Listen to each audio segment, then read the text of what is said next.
Como cristianos viviendo en el tiempo del fin, es vital que nos preparemos con urgencia para lo que está por venir. Jesús promete transformar nuestro temor en fe mientras estudiamos su santa palabra. Únete a nosotros en Preparación para la Crisis Final.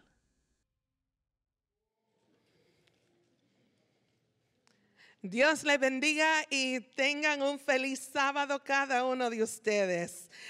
Me encanta que vengan las horas de sábado. Claro está que pasamos el tiempo con nuestro Dios durante la semana, devocionales, en oración y adoración, pero un momento especial es recibir el sábado. Y este sábado será siempre inolvidable para nosotros al celebrar este campestre hispano, el primero de 3 ABN. Bueno, no van a haber muchos, porque Cristo está a las puertas. Así que anticipamos ese día en que tengamos ese gozo, ese campestre allá con nuestro Jesús. Bueno, amigos, ¿están felices? Bueno, yo también he sido bendecida. Y en esta hora vamos a tomar nuestras Biblias, vamos a anotar, vamos a ser buenos estudiantes de la palabra. Porque el profesor, el doctor en la Biblia, yo le digo, Carlos Muñoz, mi hermano en Cristo, mi compañero también y su compañero en la predicación del Evangelio, va a tener el tema tiempo del sellamiento. Tiempo del sellamiento. Pero antes vamos a adorar a Dios, vamos a colocarnos de pie, vamos a orar y vamos a cantar el himno tema, Vendrá el Señor. Oremos juntos, oremos. Padre amado, gracias Señor por las alabanzas, gracias por la letra, gracias por la música sagrada, santa Señor, que nos eleva a tu trono de gracia. Gracias por este don de oración que nos pudimos comunicar contigo directamente. Oh Jehová, nuestros corazones están tan agradecidos, tan felices, Señor, porque tú has sido bueno. Tu bondad siempre está con nosotros. Ahora, Señor, pedimos y rogamos que acepte nuestra adoración. Queremos conocerte, queremos acercarnos más a ti a través de el estudio de tu palabra. Así que te dedicamos esta hora en el nombre de Jesús. Amén y amén. Cantemos todos de pie. Vendrá el Señor. Profesor Valencia, ¿qué nos dice?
Caballeros, damas, esperad y velad, pues Él vendrá. Caballeros, aleluya, aleluya, en las nubes vendrá. Todos en sus huestes gloriosas, y pronto vendrá. ¿Cómo vamos a hacer? Velad y orad.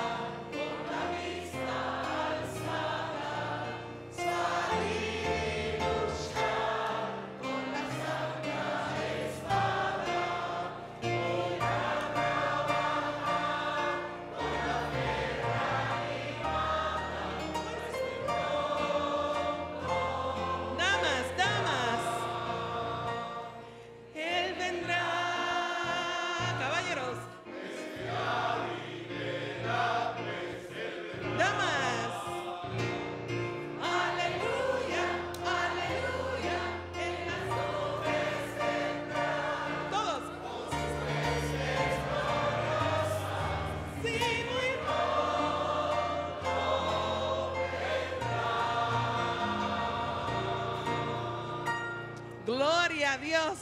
Sí, muy pronto Cristo vendrá. Pueden tomar asiento.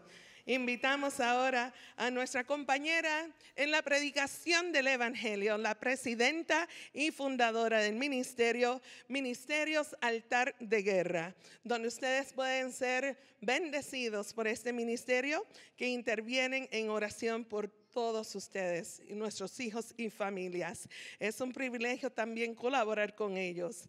Cada mañana hemos estado en el salón de oración y es una bendición poder colaborar con ellos. Bueno, ahora el tiempo es de Evelyn Nieves con el tema Jesús es mi vida, y luego, después de esta alabanza, tiempo del sellamiento con el pastor Carlos Muñoz. Evelyn Nieves, el tiempo es tuyo. Muchas gracias por estar aquí.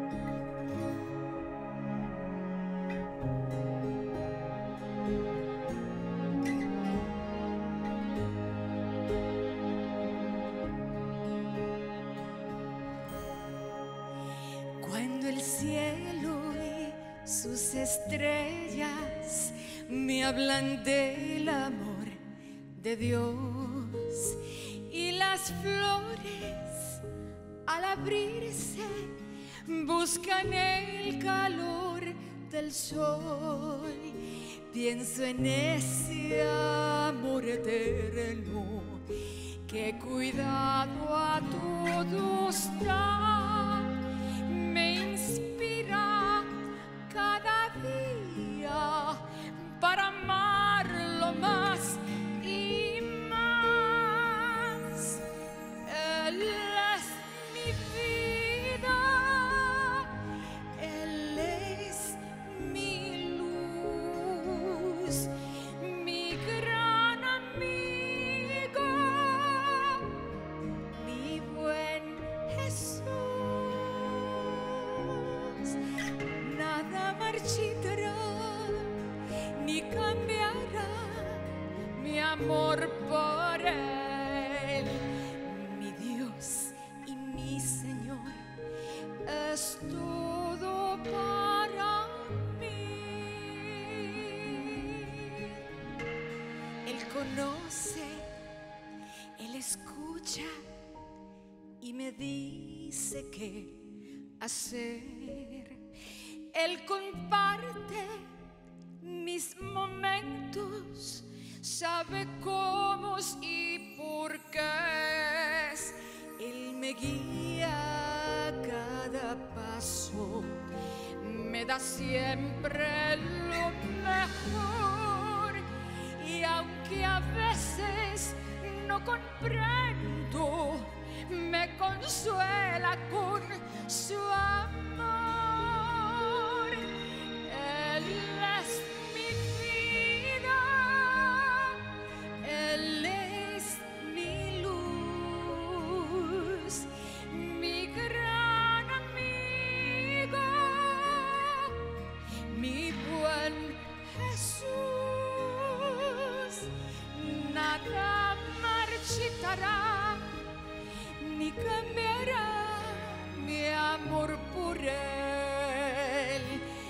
Mi Dios y mi Señor es todo para mí.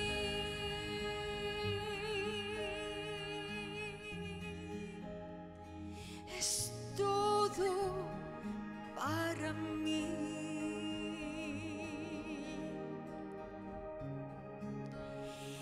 Es todo para mí.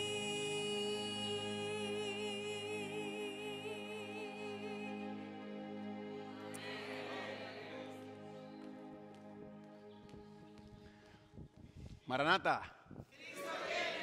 Gloria a Dios. Feliz sábado para todos los que ya se encuentran en las horas sagradas del Señor, y Maranata para los que están aquí también. ¿Cuántos dicen amén? Tenemos el tema de el tiempo del sellamiento. Pero tenemos un problema con el tiempo del sellamiento. ¿Cómo hablar del tiempo del sellamiento en 40 y pico minutos? Así que ese va a ser el reto, pero vamos a tratar de condensar la información para tratar de hacerlo sobre todo práctico y aplicable. Amén. Porque este campestre se llama preparación para el tiempo del fin. Así que no solamente estamos hablando de conocer y entender los eventos finales, sino sobre todo cómo prepararnos para esos eventos finales. Amén. Así que antes de empezar vamos a tener una palabra de oración. Padre Santo, gracias por el precioso regalo de estar aquí en este santo lugar para estudiar tu santa palabra, en este tu santo día. Pedimos, Padre, tu bendición, pedimos las bendiciones que tú prometes a aquellos que te vienen a buscar y conocer y quieren acercarse a ti. Pedimos, Padre, también una bendición para los que están viendo, que podamos disfrutar y deleitarnos en el estudio de tu palabra. Y todo esto lo pedimos en el nombre de Jesús. Amén. Entonces, para hacer este estudio sobre el tiempo del sellamiento, básicamente lo que voy a hacer es dividirlo en 7 partes, ¿verdad? ¿Cuándo es el sellamiento? ¿Cuándo son sellados? ¿Quién recibe el sellamiento? ¿Qué es el sello? ¿Dónde somos sellados? ¿Por qué somos sellados? ¿Cómo somos sellados? ¿Y cuándo? Cómo prepararnos para el sellamiento en ese contexto. Y mañana en la sección de la escuela sabática también, entonces voy a tener un bono sobre el sellamiento, ya que no da tiempo para inducirlo a usted a venir y compartir con nosotros. ¿Cuántos dicen amén? En los temas anteriores hablé sobre el zarandeo, ¿verdad? El zarandeo será ese evento en donde Dios va a sacudir a la iglesia remanente, ¿verdad? La va a sacudir. ¿Por qué? Porque estamos con un pie adentro y con un pie afuera. Estamos dormidos. Y Dios entonces tiene que levantarnos para poder prepararnos para terminar la obra que Dios nos ha llamado a hacer. ¿De qué? Predicar y testificar del evangelio eterno en este mundo. Amén. Ese es el trabajo que Dios nos ha llamado a hacer a nosotros. Esa es la misión, el propósito por el cual existe la iglesia adventista. Es dar el último pregón, el último advertencia, la última amonestación a este mundo. Preparar el mundo para el pronto regreso de Cristo. Y hablamos del zarandeo, ese evento que acontecerá por medio del mensaje de la Odisea. Luego el doctor Martín habló sobre la lluvia tardía, ¿verdad? Una vez que esta es la separación, una vez que Dios separa a aquellos que la cizaña en su iglesia y los separa y se saca ese remanente, entonces caerá la lluvia tardía, ¿verdad? Que es básicamente el poder del evangelio eterno, en la lluvia tardía, lo que es el Pentecostés parte 2, y con ese poder y esa fuerza saldrán a predicar el mensaje de los 3 ángeles, que es el 4º ángel, básicamente bajo esteroides, ¿verdad? Juiced up, inyectado con ese poder, y saldrán a predicar frente a la resistencia, frente a las presiones, frente a las amenazas, a predicar y testificar del evangelio eterno y llamar a la gente a salir de Babilonia. Será el evento evangelístico más increíble, más poderoso que jamás este mundo ha visto, específicamente desde el tiempo de Pentecostés. Se repetirá, pero esta vez a nivel mundial. ¿Cuántos dicen amén? Y entonces, hermano y hermana, ahí entonces termina, una vez concluya ese llamado final, entonces cierra el tiempo de gracia. Así que el sellamiento ocurrirá entre ese lapso de tiempo, entre lo que empieza el zarandeo y en lo que cierra el tiempo de gracia. Ahora, no se dejen llevar por mí, vamos a leerlo en nuestra Biblia, por favor. Vayan conmigo a Ezequiel capítulo 9. Vayan conmigo a Ezequiel capítulo 9. Por asunto de tiempo no vamos a leer todos los versículos, algunos se los voy a citar, pero sí hay algunos versículos que sí vamos a leer para crear el trasfondo del asunto del sellamiento en el tiempo final. Ezequiel capítulo 9. En Ezequiel capítulo 9, en el 8, hay una escena muy interesante.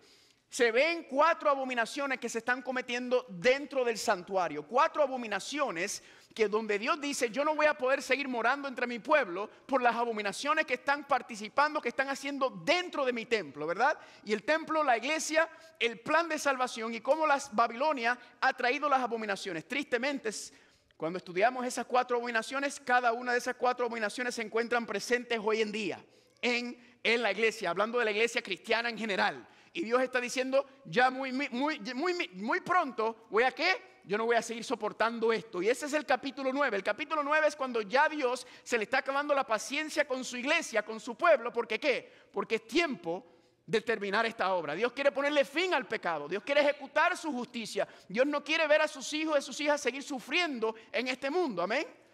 Ese es el propósito de la justicia ejecutada que Dios quiere llevar a cabo. Entonces en el capítulo 9 vemos cuando Dios nos da un vislumbre a lo que será ese acontecimiento para empezar el zarandeo. Brinquen conmigo por favor al versículo número Ezequiel capítulo 9, ¿todos están ahí?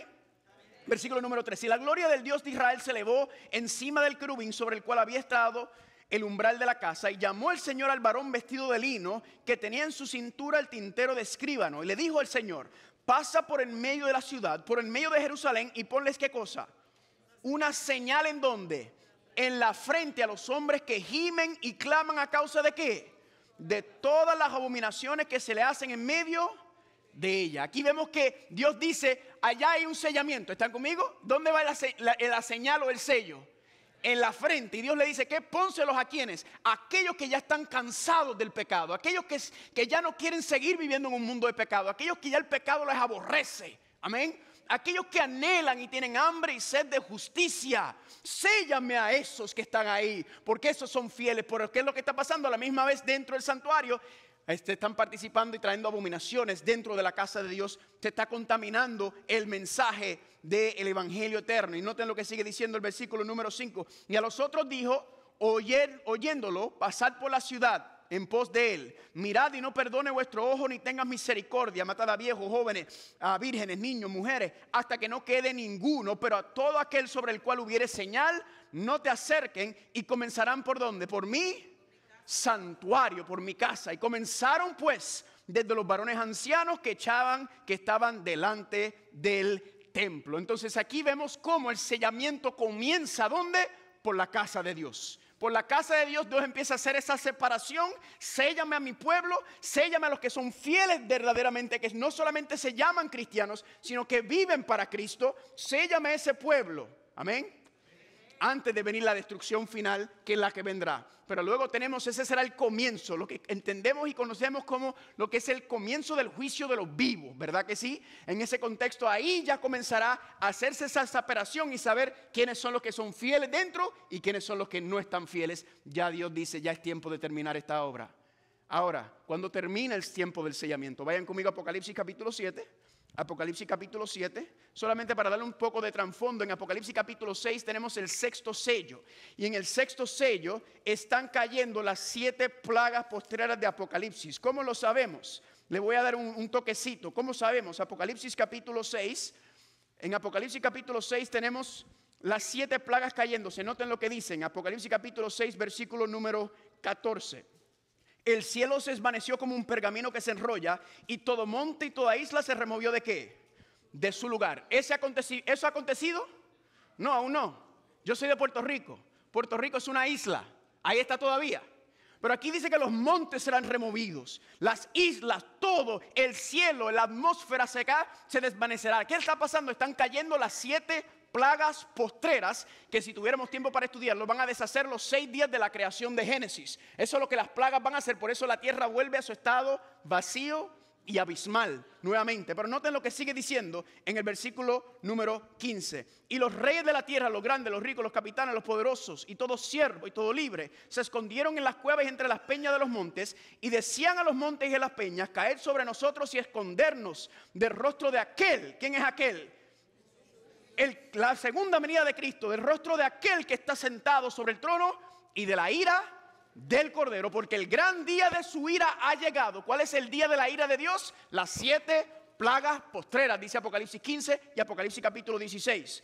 Porque el gran día de su ira ha llegado. ¿Y cuál es la pregunta?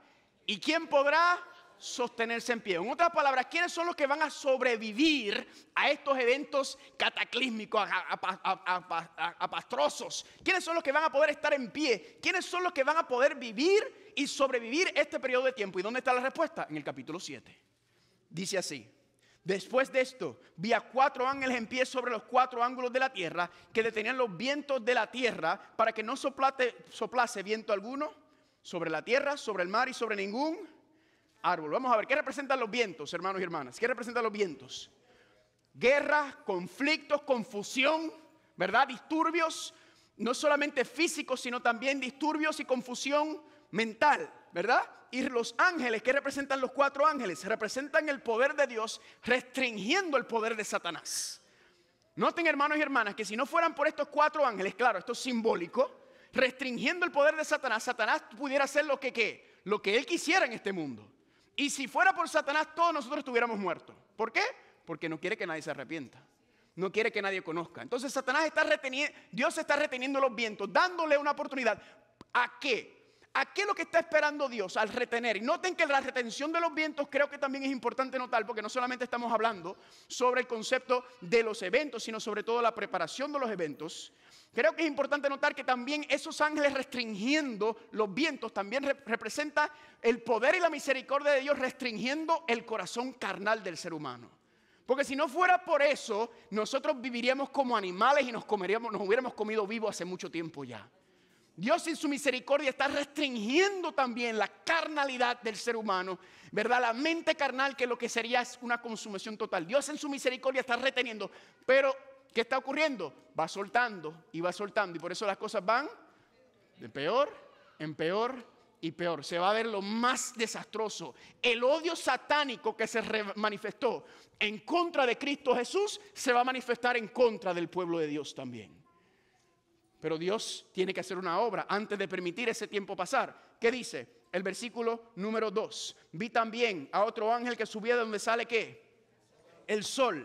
Y tenía el sello del Dios vivo. Y clamó a gran voz a los 4 ángeles a quienes se le había dado el poder de hacer ¿qué? De hacer daño a la tierra y al mar, diciendo: no hagas daño a la tierra, ni al mar, ni a los árboles, nunca. No dice nunca, sino dice ¿qué? Hasta que hayamos sellado en sus frentes ¿a quiénes? Hermano y hermana, ¿qué está haciendo Dios? ¿Qué está esperando Dios para ponerle el fin a este mundo? Está esperando que su pueblo deje que Él nos selle. Amén. Ese será el detonador de los eventos finales. Ese será el detonador. Porque miren, vamos a hablar claro. Ahora mismo Satanás está en República Dominicana tomándose una piña colada allá en Punta Cana, en una hamaca. Nosotros no le estamos haciendo ningún daño a él. Aquí y allá, y Satanás, ay, déjalo por aquí, que hagan su cosita aquí y allá. Satanás no le estamos haciendo nada. Cuando Satanás vea, regresando al tema anterior, que el pueblo de Dios se está consagrando, que el pueblo de Dios está teniendo esa experiencia del aposento alto, oración, ayuno, amén, afligiendo el alma, viniendo juntos para consagrarnos completamente, constantemente, continuamente. Cuando Satanás vea eso, Satanás se le va a caer la piña colada de la mano y se va a levantar de esa máquina y va a decir, yo no voy a permitir esto otra vez, porque ya yo vi lo que pasó con Cristo aquella vez, cuando un hombre se estaba completamente, constantemente y continuamente consagrado a Dios, y mira el daño que me hizo. Pero ahora no será una persona, sino que ahora ese mismo poder, esa misma gloria de Dios se va a reflejar en su iglesia, en todas partes del mundo. El mensaje del 4º ángel, la gloria de Dios cubriendo la tierra, ¿qué es? Es la gloria de Dios en cada uno de nosotros. Recuerden que le dije cuál es el propósito por el cual usted vivo, cuál es la razón por la cual Dios te permitió nacer. ¿Es para qué? Isaías 43:7, para manifestar su gloria en ti. Ese es el propósito principal para el cual vivimos, y Dios lo va a cumplir. Y cuando Satanás vea eso, cuando Satanás vea al pueblo de Dios consagrándose verdaderamente y poniendo al lado los chismes y las pocas vergüenzas y un pie adentro y bailando con el mundo y bailando en la iglesia, ahí Satanás va a decir, ahora va a empezar a apretar.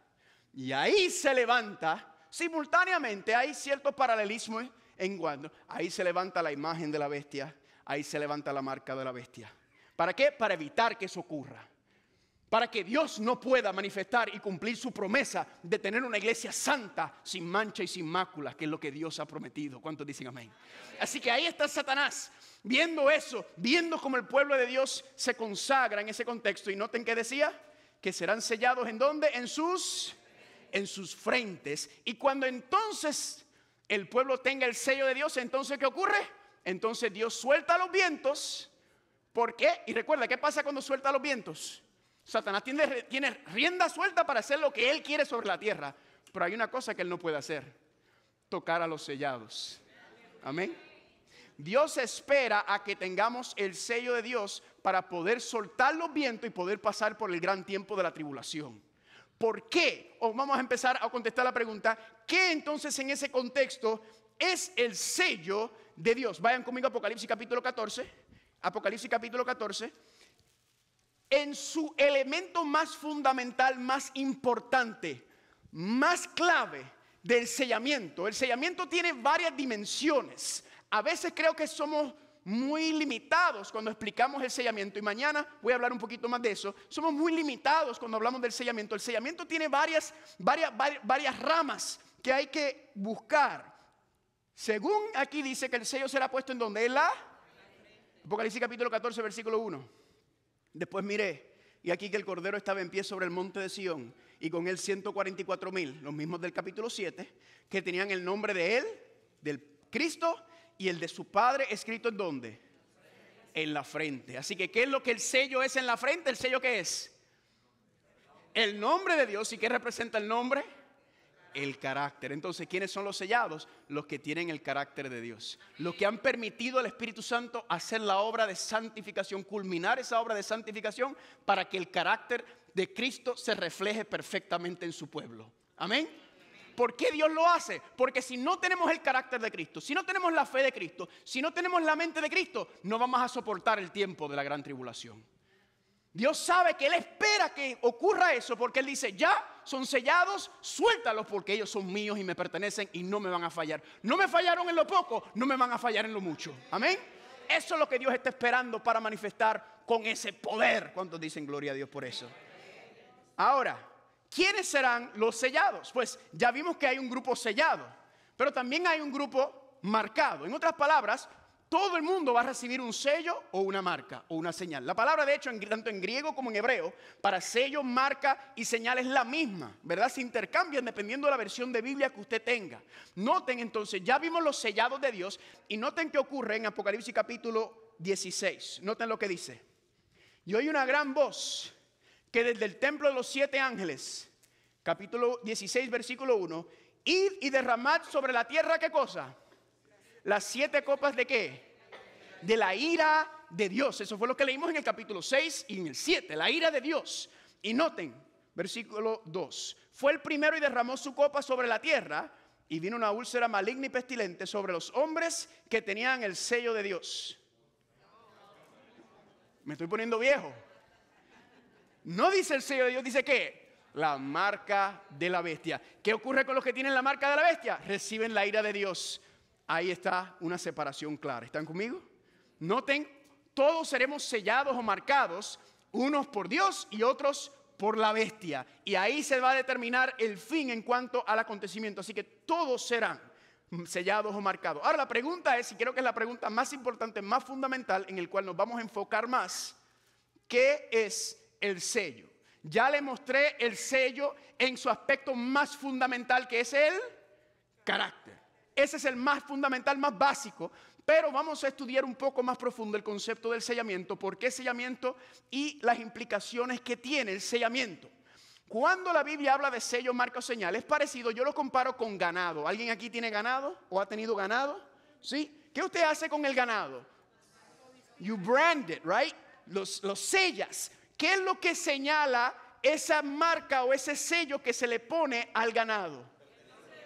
¿Quién es el dueño?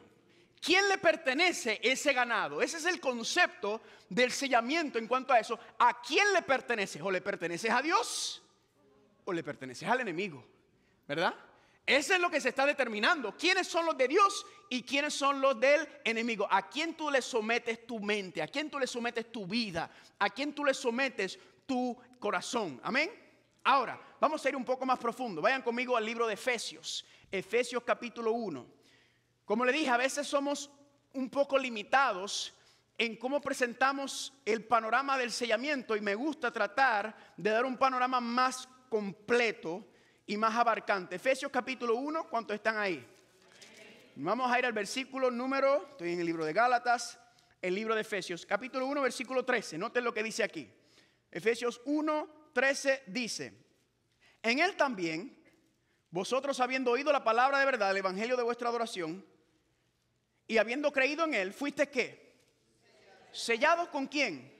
Con el espíritu de la promesa, que son las ¿qué? Las arras o la garantía de nuestra herencia hasta la redención de la posesión adquirida para la alabanza de su gloria. Noten que dice aquí que fuimos sellados ¿con quién? Con él.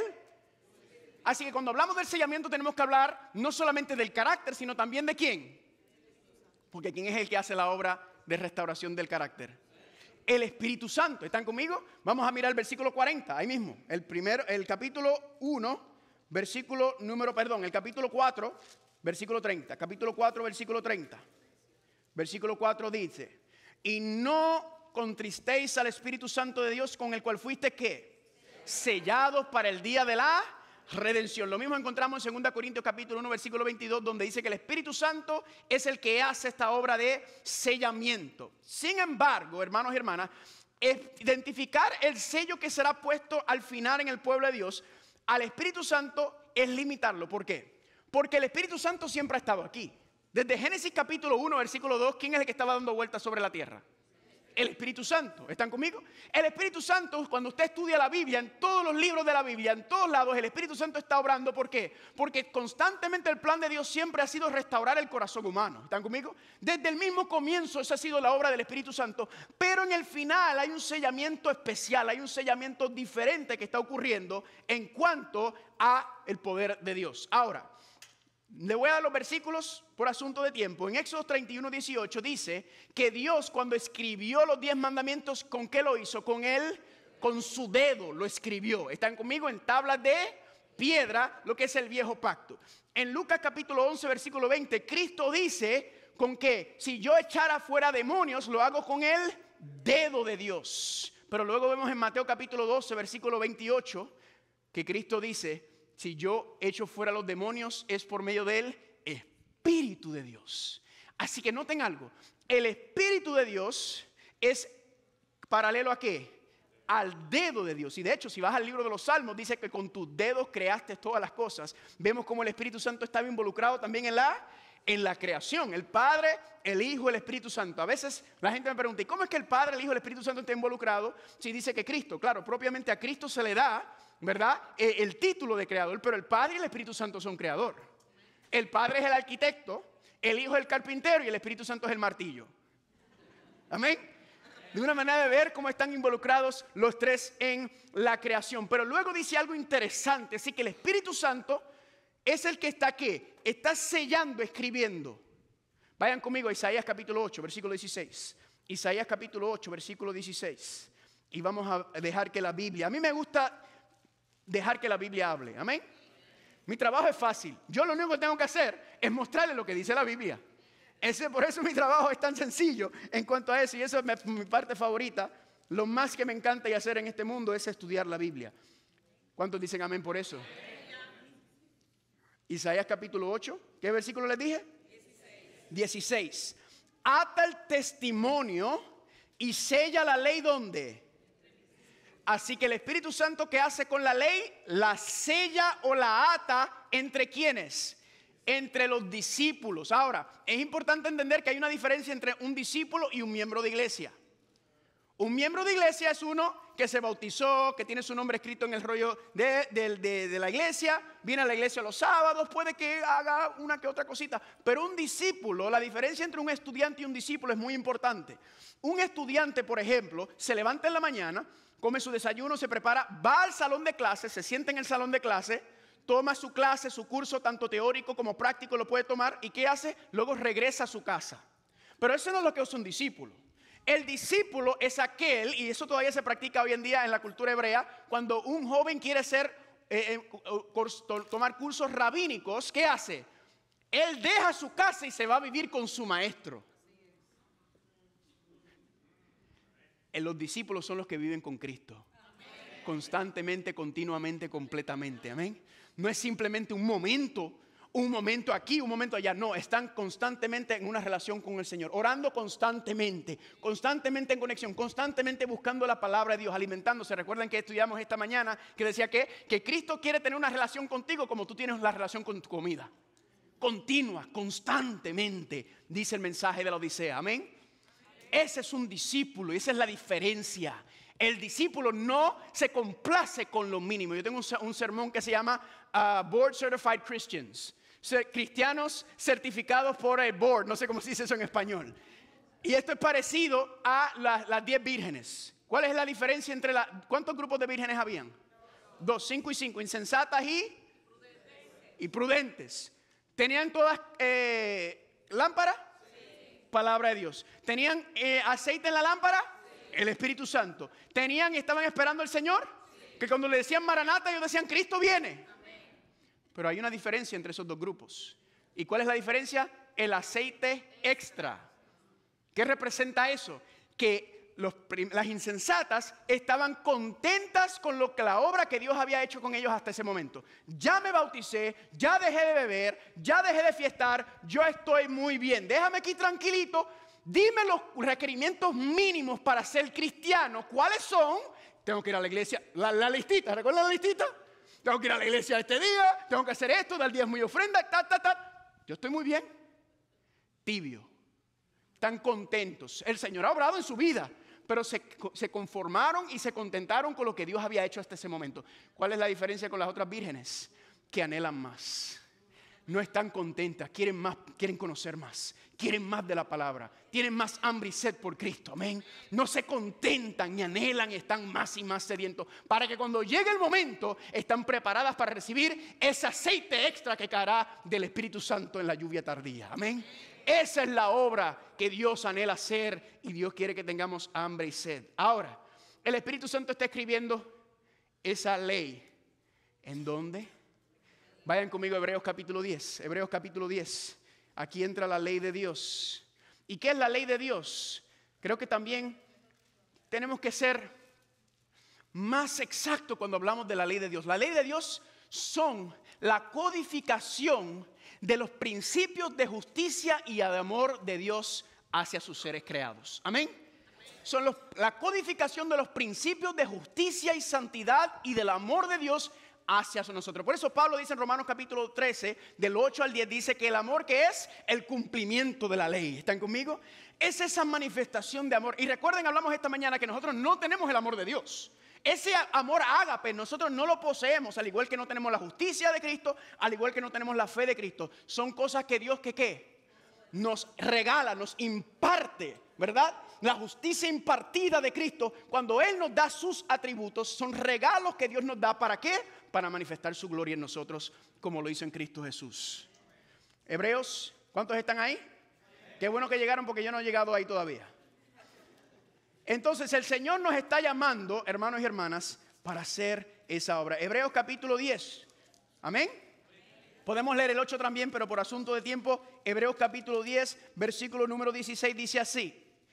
Y vamos a empezar en el 15. Y nos atestigua lo mismo, ¿quién? ¿Quién está hablando? El Espíritu Santo está hablando. Porque después de haber dicho, ¿quién habló? El Espíritu. Este es el pacto que haré con ellos después de aquellos días, dice el Señor. Pondré mis leyes en sus corazones y en sus mentes, ¿qué cosa? Las escribiré y nunca más me acordaré de sus pecados ni de sus transgresiones. ¿Cuántos dicen amén? Noten que en el nuevo pacto, en el pacto eterno, ¿qué es lo que hace Dios? Dios escribe su ley ¿dónde? En nuestra mente y en nuestro... Le hago una pregunta, ¿ese fue el plan de Dios solamente en el Nuevo Testamento o siempre fue el plan de Dios escribir su santa ley en la mente y el corazón? Ese concepto usted lo encuentra en todo el Viejo Testamento. El plan de Dios nunca fue morar en un tabernáculo físico. El plan de Dios siempre ha sido morar en la mente y en el corazón del ser humano. ¿Y escribir qué cosa? Su santa ley. En otras palabras, grabar sus principios de justicia, santidad y amor en su pueblo. Eso es lo mismo que el sellamiento. ¿Están conmigo? Es el mismo concepto de lo que Dios quiere hacer. Ahora la pregunta es, ¿por qué Dios necesita, por qué el Espíritu Santo necesita escribir o sellar la ley en la mente y en el corazón del ser humano? Vayan conmigo por favor a Jeremías capítulo 17. Jeremías capítulo 17. Y ahí hay un versículo, hay varios versículos, pero por asunto de tiempo vamos a mirar uno.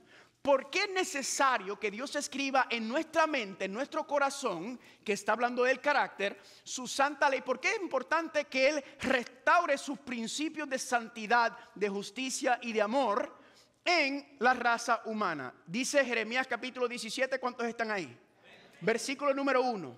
El pecado de Judá escrito está con cincel de hierro y con punta de diamante, esculpido está ¿en dónde?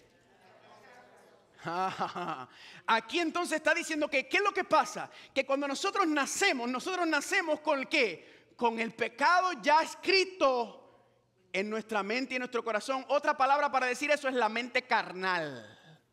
Nosotros vamos desarrollando esa mente carnal. Ya nacemos con estas tendencias, con estas debilidades, con estas inclinaciones, tanto heredadas como también cultivadas. Pero aquí dice que entonces Dios, ¿qué dice? Yo tengo que quitar ese pecado. Amén.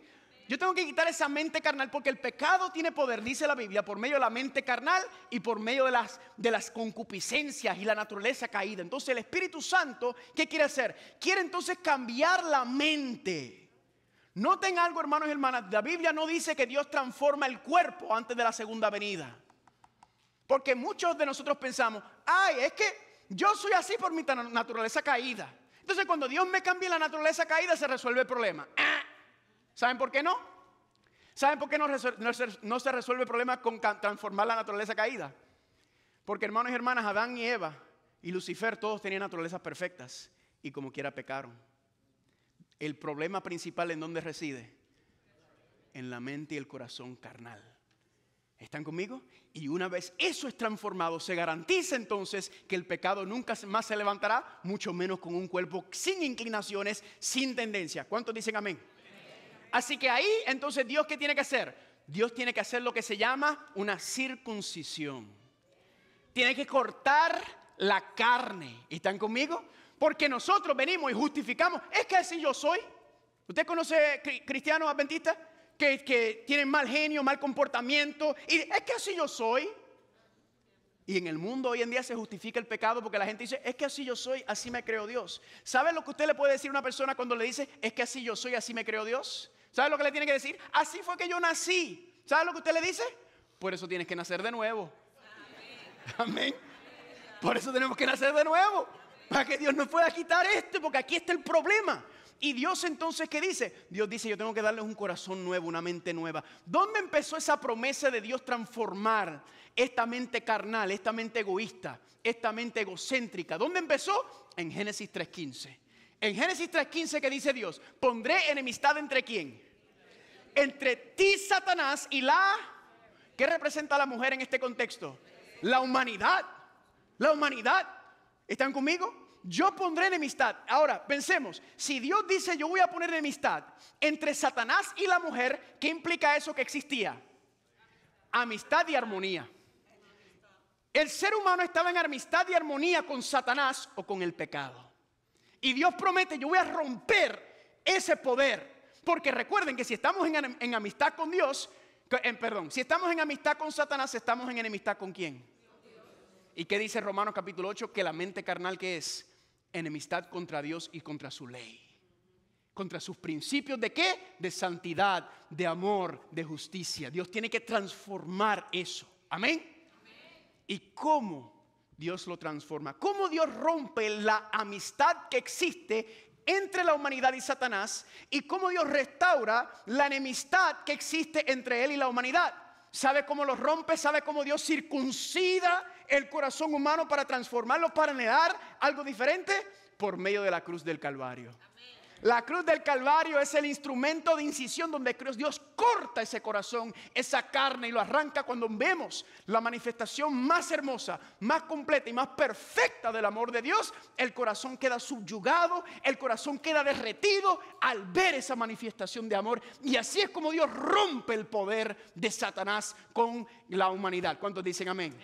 Vean conmigo, les voy a enseñar el versículo más lindo, más hermoso y más precioso que habla sobre este principio. Deuteronomios capítulo 30. Vaya conmigo a Deuteronomios capítulo 30.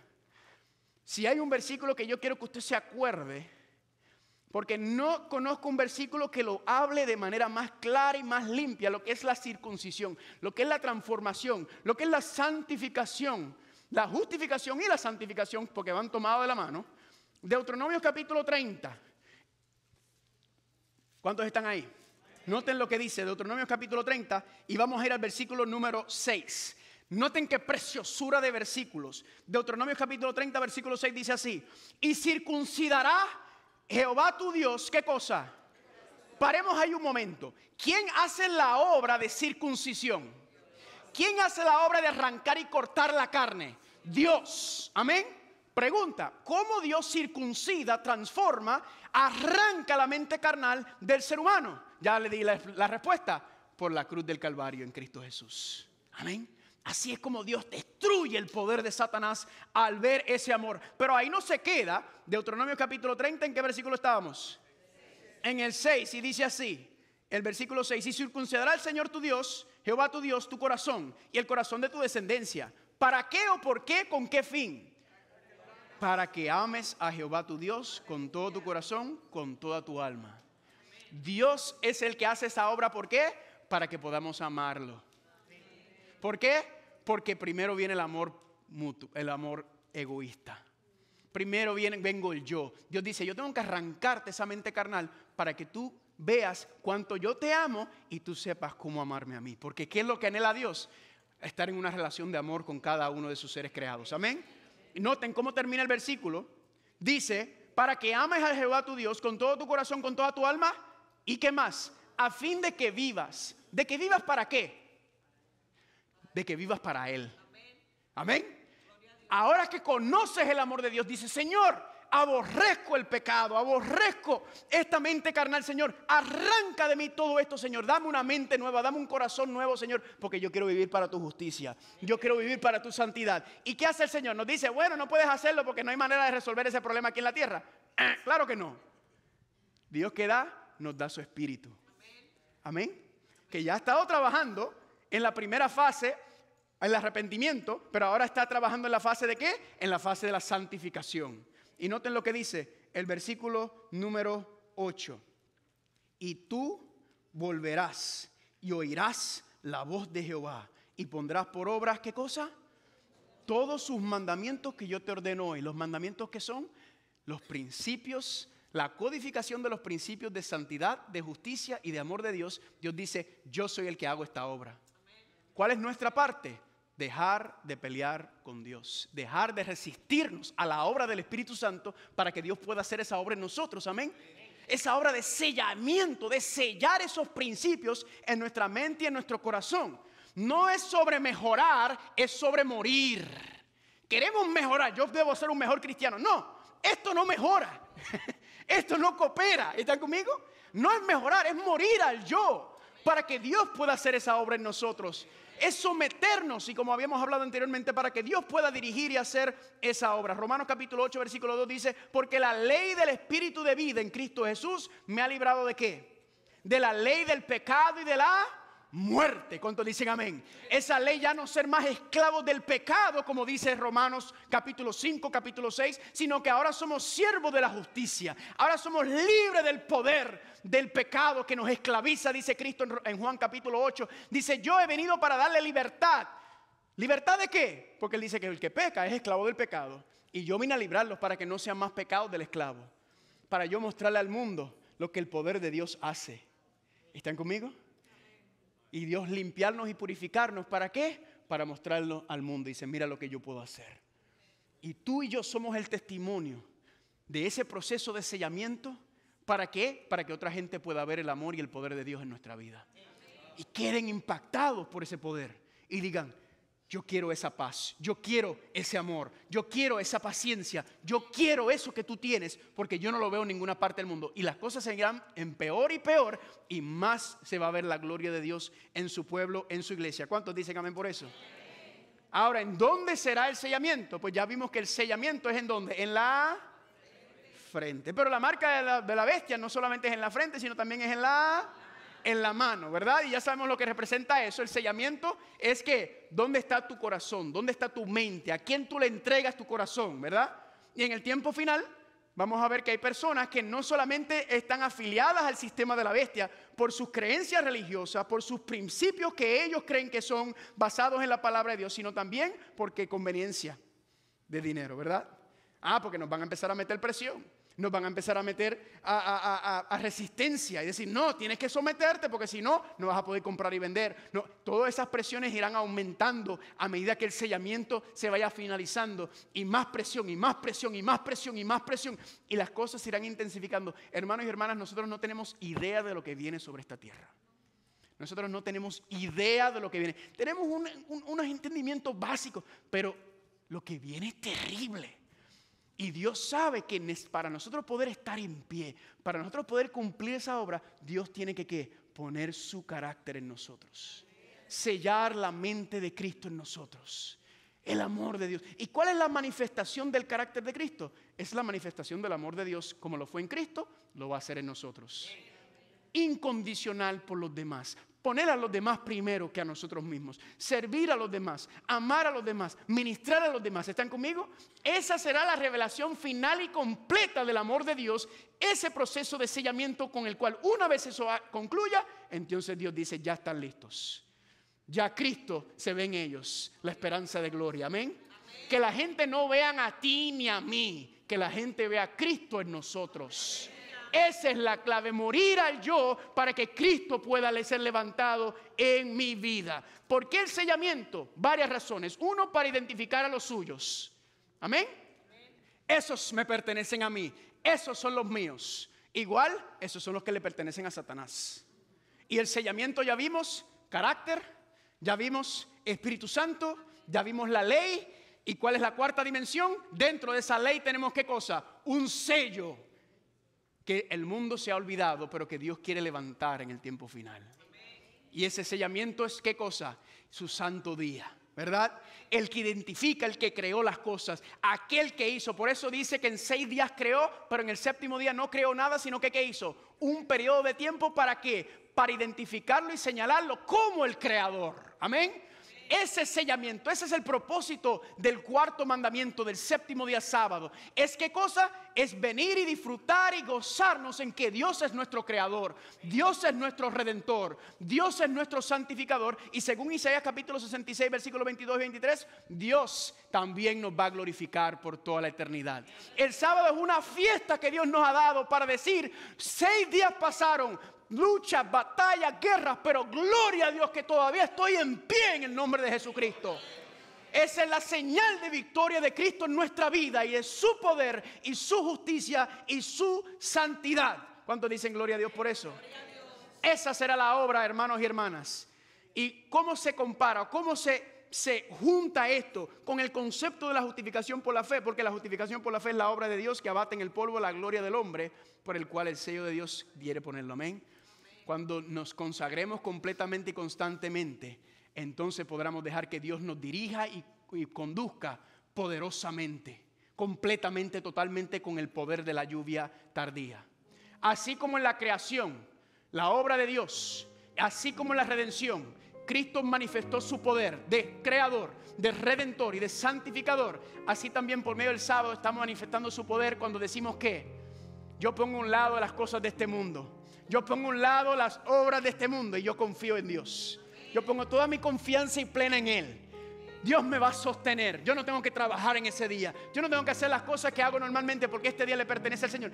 Ese, hermanos y hermanas, será la última barrera, batalla del sellamiento, que identificará a aquellos que están plena y totalmente diciendo que yo pongo toda mi confianza y todo mi ser en mi Señor Jesucristo. ¿Cuántos dicen gloria a Dios por eso? ¿Y por qué sellarnos también, hermanos y hermanas?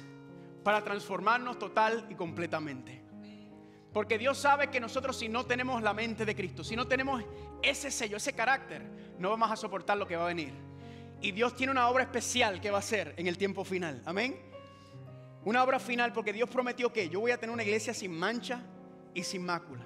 Un cuerpo, un grupo que va a amar más la justicia y la santidad que la carne y el pecado. Un pueblo que va a preferir la muerte que deshonrarme. Porque saben que su confianza está en aquel que da vida eterna.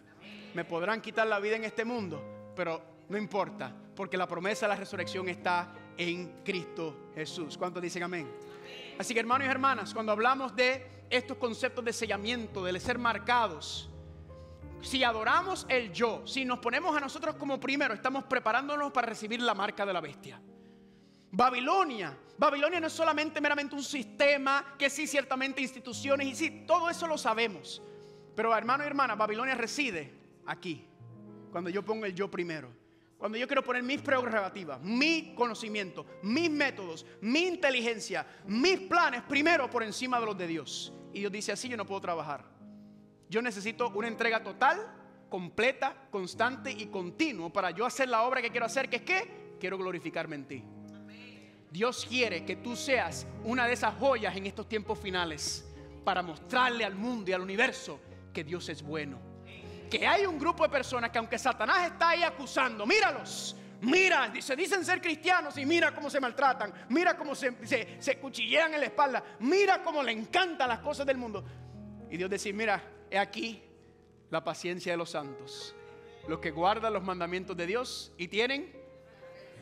¿Saben por qué vamos a perseverar en el tiempo del fin? Porque guardamos los mandamientos. Y no guardar los mandamientos de una manera teórica, legal. Estamos hablando de que de los principios de santidad, de amor de Dios. Amén. Amor por Dios primero y amor por los demás. Porque cuando tienes el amor por Dios, el amor por el otro, Dios imparte la sangre impartida, la sangre esparcida, que es la justicia de Cristo como sumo sacerdote. ¿Para qué? Para que podamos vivir conforme a su palabra. ¿Y cómo es que guardan los mandamientos de Dios? Porque tienen la fe de Jesús. Y esa fe no es nuestra. Esa fe solamente es un regalo de Dios, como estudiamos esta mañana. Pregunta, ¿cuál debe ser nuestra oración? Señor, quiero más de tu Espíritu. Señor, quiero la mente de Cristo. Quiero que arranques de mí todo vestigio de la carne, todo vestigio del egoísmo. Y quiero que tú te manifiestes completa y plenamente en mi vida, Señor. Que la gloria tuya se manifieste en mí y en nosotros, en nuestra iglesia. Que esa es la promesa, como se manifestó en Cristo Jesús. ¿Cuántos quieren ser parte de ese remanente sellado? Pónganse en pie, hermanos y hermanas. Decirle, Señor, yo quiero prepararme para ese glorioso día. Señor, hay muchos hermanos que dicen, yo no quiero pasar por eso, ojalá me ponga a dormir antes. Quizás, pero quizás la intención de Dios es utilizarte con poder para atraer a otros. Que esa sea nuestra oración. Señor, utilízame con tu poder y transfórmame por medio de tu gracia. ¿Cuántos dicen amén? ¿Cuántos quieren ser parte y estar preparados para ese evento? Señor, gracias por esta oportunidad de estudiar el concepto del sellamiento. Señor, transforma nuestra mente. Danos la mente de Cristo y manifiéstate poderosamente en tu iglesia como has prometido, como hiciste en Cristo Jesús, para acabar con las acusaciones de Satanás. Gracias, Señor, por esta bendición y te lo pedimos en el nombre de Jesús. Amén. Dígale que está a su lado. El Señor quiere manifestar su gloria en ti. Díselo, díselo.